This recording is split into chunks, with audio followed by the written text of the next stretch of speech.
Hello बच्चों, कैसे हो आप सब लोग। स्वागत है आपका मेरे YouTube channel study with doctor Pawan Oberoi पर। मैं डॉक्टर पवन ओबराय, डॉप department, faculty of commerce, Bhagwati college Meerut. बच्चों, आज मैं छोटी सी एक वीडियो जो मैं बना रहा हूँ फिर से आज दैनिक जागरण में 24 तारीख में 24 जून 2021 में आपके एग्ज़ाम पैटर्न से रिलेटेड क्लियर किया है।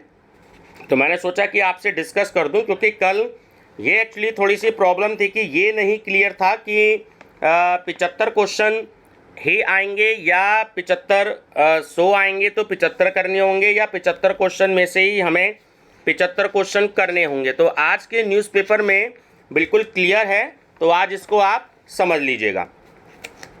CCSU की परीक्षा, ठीक है, 3 घंटे की जगह 1.5 घंटे का होगा पेपर। तो अब इसको थोड़ा सा डिटेल में बता देता हूँ। 2 जुलाई से चौधरी चरण सिंह विश्वविद्यालय मेरठ और संबद्ध कॉलेजों की मुख्य परीक्षाएं शुरू हो रही हैं।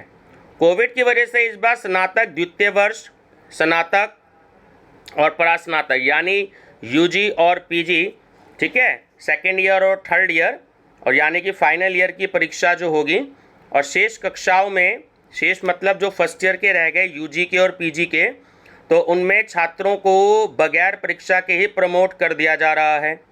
परीक्षा देने वाले छात्रों को पहले अपने प्रश्न पत्र के पैटर्न को समझ लेना चाहिए, क्योंकि विश्वविद्यालय की ओर से जो प्रश्न पत्र पहले से तैयार है उसी में प्रश्नों को कम करके करना है, ठीक है। अब 3 घंटे के प्रश्न पत्र को 1.5 घंटे का किया गया है। परीक्षा के पैटर्न पर विद्वत परिषद यानी जो आपकी एग्जीक्यूटिव काउंसिल की जो मोहर है वो लग गई है। अब ये ध्यान से समझ लीजिए MCQs वाले स्टूडेंट्स, बहुविकल्पीय प्रश्न यानी कि जो मल्टीपल चॉइस क्वेश्चन होंगे, उन आधारित प्रश्नों में से 100 में से किसी भी 75 प्रश्न के उत्तर देने होंगे। यानी ये बात क्लियर हो गई, कल के न्यूज़पेपर में नहीं था, ठीक है, जो मैंने आपके साथ वीडियो डिस्कस करी थी। आज बिल्कुल क्लियर है कि 100 क्वेश्चन में से 75 क्वेश्चंस आपको करने होंगे, कोई से भी, ठीक है, बीच के आप कोई सी भी क्वेश्चन छोड़ सकते हैं, ठीक है। कल ये था कि 75 ही लिखा था, कल का मतलब हम ये नहीं समझ पा रहे थे कि 75 में से 75 ही करने हैं या 100 में से 75 करने हैं, तो आज क्लियर हो गया है, ठीक है। तो 100 में से आपको कोई से भी 75 प्रश्न के उत्तर देने हैं। अंक विभाजन सभी में समान होगा, ठीक है। मुख्य वार्षिक परीक्षा में 10 में से 5 प्रश्नों के उत्तर देने होंगे, जो यानी कि आपका डिटेल्ड होता है, ठीक है। अब बीएड का पेपर जो है वो 2 घंटे का होगा। ज़रा ये समझ लें बीएड वाले कैंडिडेट कि बीएड अंतिम वर्ष की परीक्षा 3 घंटे की जगह 2 घंटे की होगी, जिसमें 3 खंडों वाले प्रश्न पत्र के खंड ए में जो मतलब एक खंड होता है उसमें 3 प्रश्नों में 2 प्रश्न करने होंगे, खंड बी में 4 प्रश्नों में 2 प्रश्न करने होंगे, और खंड स यानी सी में 10 प्रश्नों में से किसी 8 प्रश्नों के जवाब देने होंगे। एमएड में खंड ए में 5 प्रश्नों में से 2 प्रश्न, खंड बी में 3 प्रश्नों में से 1 प्रश्न, और खंड सी में 5 में से किन्हीं 2 प्रश्नों के उत्तर देने होंगे, ठीक है। बीएड छात्रों को कम प्रश्न के उत्तर देने होंगे। प्रश्न पत्र के पैटर्न में ये बदलाव, तो जो एमपीएड में 3 प्रश्न के उत्तर देने होंगे केवल, यानी जिसमें डिटेल क्वेश्चन आते हैं, ठीक है। सीसीएस परिसर में संचालित बीकॉम ऑनर्स में खंड ए से 5 प्रश्न, खंड ब से 2 प्रश्न के उत्तर देने होंगे, ठीक है। एमबीए, एमबीए, एचए और बीबीए, एचए में 10 लघु उत्तरीय प्रश्न और 3 अन्य प्रश्न करने होंगे। मुख्य वार्षिक परीक्षा, ध्यान से समझ लीजिएगा, ये सभी के लिए है। जो बीए, बीकॉम, बीएससी के स्टूडेंट है, जो फाउंडेशन का वो पेपर देते हैं हिंदी, इंग्लिश और संस्कृत का, तो उससे रिलेटेड ये न्यूज़ है कि मुख्य वार्षिक परीक्षा 2021 के द्वितीय यानी सेकेंड ईयर फाउंडेशन कोर्स में हिंदी में 7 में से 4 प्रश्न के उत्तर देने होंगे। फाउंडेशन कोर्स अंग्रेजी में किसी भी 4 प्रश्नों के उत्तर देने होंगे, और फाउंडेशन कोर्स संस्कृत में सभी प्रश्न अनिवार्य, क्योंकि संस्कृत बहुत छोटा सा पेपर होता है तो आपको थोड़ा सा ध्यान रखना होगा। फिर से एक बार रिपीट कर देता हूं कि हिंदी जो कोर्स है आपका फाउंडेशन का है, ये जो BA BCom BSc second year में है, ठीक है। मार्क्स आपके ऐड होते हैं आपकी परसेंटेज में। तो 7 क्वेश्चन में से 4 क्वेश्चन करने हैं, और जो इंग्लिश का आपका फाउंडेशन कोर्स है तो उसमें भी आपको 4 क्वेश्चंस करने हैं। लेकिन जो संस्कृत है वो आपको कंप्लीट क्वेश्चन पेपर करना होगा, क्योंकि संस्कृत एक्चुअली बहुत छोटा सा क्वेश्चन पेपर आता है इसका, तो आपको ये करना होगा, ठीक है, पूरा कंप्लीट।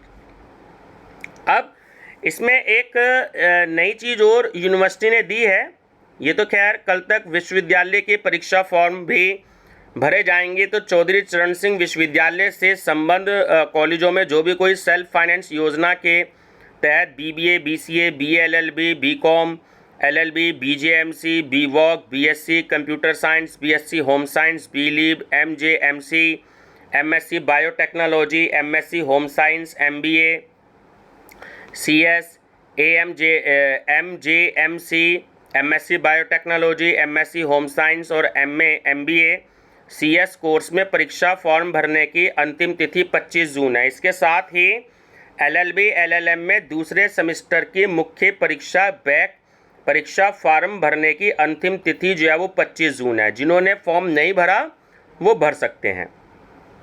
अब एक नई चीज़ और यूनिवर्सिटी कहती है कि मूक्स कोर्स से क्रेडिट ले सकेंगे छात्र छात्राएं। नई शिक्षा नीति में छात्रों को 20वीं सदी क्रेडिट ऑनलाइन शिक्षा से लेने की सुविधा दी गई है, जिसमें यूनिवर्सिटी ग्रांट कमीशन ने के स्वयं पोर्टल पर मूक्स कोर्स यानी मैसिव ओपन ऑनलाइन कोर्स, ठीक है, MOOC है, काफ़ी उपयोगी हो सकते हैं।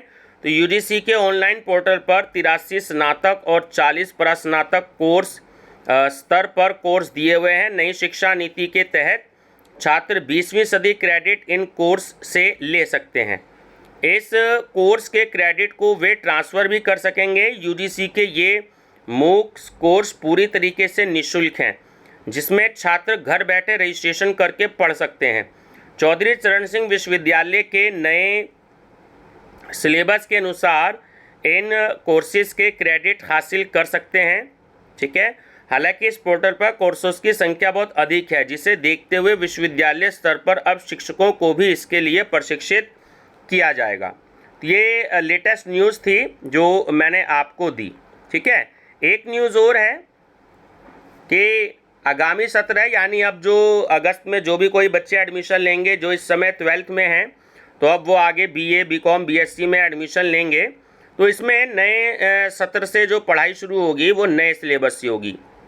तो सीसीएस यूनिवर्सिटी मेरठ की जो भी एग्जीक्यूटिव काउंसिल की जो बैठक हुई है उसमें 36 विषयों पर अनुमोदन मीन्स अप्रूवल लग चुका है, ठीक है। तो मैं आपको एक बार बता देता हूं कि चौधरी चरण सिंह विश्वविद्यालय और संबद्ध महाविद्यालयों में शैक्षिक सत्र 2021 से नई शिक्षा नीति लागू की जाएगी।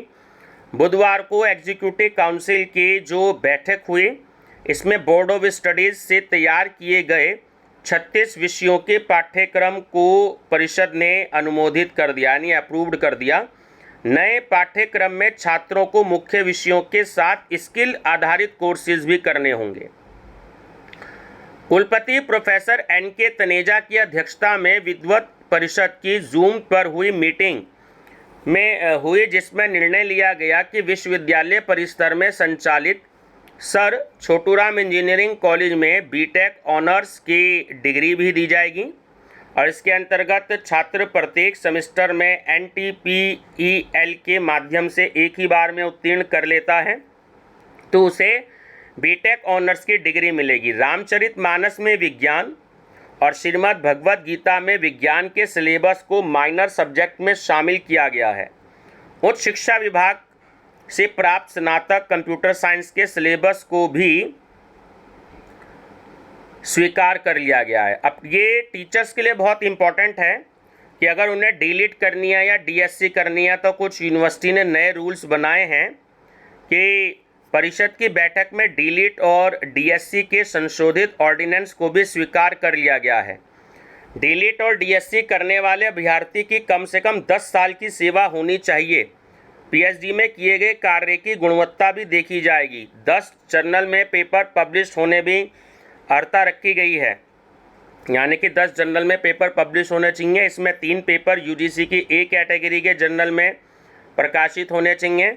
अभ्यर्थियों को 3 साल में डीलिट और डीएससी को पूरा करने का मौका दिया जाएगा, जिसमें विशेष परिस्थिति में 1 साल का विस्तार दिया जा सकता है। तो उसमें बैठक में प्रतिकुलपति Y Vimla ji, registrar Dhirendra Kumar, professor MK. Gupta, professor Naveen Chandra Lohani, professor SK. Gaurav, professor Hare Krishna, professor Jaymala, Snehlata ji, doctor Divyanath ji, professor Shivnath Chauhan सहित तो ये सभी संकाय अध्यक्ष यानी हेड ऑफ डिपार्टमेंट और कॉलेजों के प्राचार्य थे और अन्य सदस्य। तब ये एक इम्पॉर्टेंट चीज़ है कि 36 विषयों के सिलेबस पर लगी मोहर, यानी कॉमर्स, सांख्यिकी, समाजशास्त्र, इतिहास, गणित, जंतु विज्ञान, हिंदी, ड्राइंग पेंटिंग, शिक्षा शास्त्र, दर्शन शास्त्र, उर्दू, रसायन विज्ञान, मनोविज्ञान, भौतिक विज्ञान, वनस्पति विज्ञान, भूगर्भ विज्ञान, संस्कृत, राजनीति विज्ञान, गृह विज्ञान, रक्षा अध्ययन, एजी, बॉटनी एंड प्लांट पैथोलॉजी, भूगोल, अर्थशास्त्र, हॉर्टिकल्चर, संगीत, विधि, अंग्रेजी, लाइब्रेरी साइंस, एग्रीकल्चर, केमिस्ट्री, पत्रकारिता, agriculture, agronomy, agriculture extension, physical education, agriculture, economics, dairy science के अलावा एमएससी माइक्रोबायोलॉजी, ठीक है, सीबीएसई माइक्रोबायोलॉजी आदि विषय के पाठ्यक्रम पर परिषद की मोहर लगी और ये सभी पाठ्यक्रम विश्वविद्यालय और कॉलेज में एक समान संचालित होंगे। तो बहुत ही लेटेस्ट न्यूज़ है। नया सिलेबस ध्यान रखेंगे स्टूडेंट, जो इस समय 12th में बच्चे पेपर में पास होंगे सिर्फ उन्हीं को सेमेस्टर सिस्टम में पेपर देना होगा। नया सिलेबस जो इस समय फर्स्ट ईयर में बच्चे हैं उनका ओडी पैटर्न चलेगा और ईयर वाइज ही चलेगा, ठीक है। तो जो बच्चे इस बार BA, BCom, BSc first year में एडमिशन लेंगे अगस्त के मंथ में जब सेशन शुरू होगा, तो ये नया कोर्स और न्यू एजुकेशन पॉलिसी सिर्फ उनके ही कोर्स पर, उनके ही पर लागू होगी, ठीक है व्यूअर्स। तो बने रहिएगा मेरे साथ, मेरा चैनल सब्सक्राइब जरूर कर लीजिएगा, study with doctor Pawan Oberoi. Playlist में आप अपने काम की बीए, एमकॉम की और बीकॉम के पेपर्स देख सकते हैं जिन्होंने अभी तक ना देखे हो। तो मेरा channel study with doctor Pawan Oberoi subscribe कर लीजिएगा। Thank you.